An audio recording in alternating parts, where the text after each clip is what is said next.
Ecclesiastes 4. Then I looked again at all the oppression that is done under the sun, and see the tears of the oppressed, but they have no comforter, and power on the side of their oppressors, but they have no comforter. Therefore I commended the dead who were already dead, more than the living who are still alive.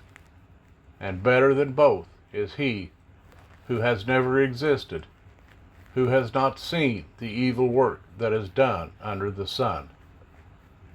And I saw that all the toil and skill of the work bring envy between man and his neighbor.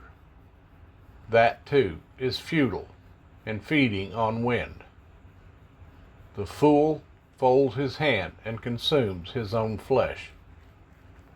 Better is a hand filled with rest than both hands filled with toil and feeding on wind. Then I looked again at futility under the sun.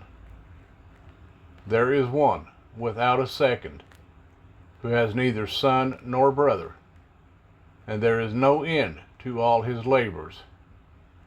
His eye also is not satisfied with riches.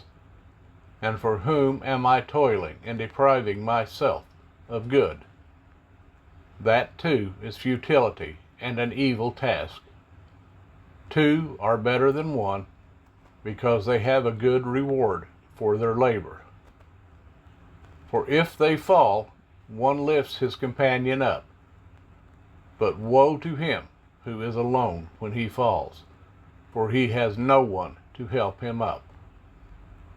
Also, if two lie down together, they keep warm. But how does one keep warm by himself? Although one might be overpowered, two withstand him, and a threefold cord is not readily broken. A poor and wise youth is better than an old and foolish sovereign who no longer knows how to take warning. For he comes out of prison to be sovereign, although in his reign he was born poor. I have seen all the living who walk under the sun.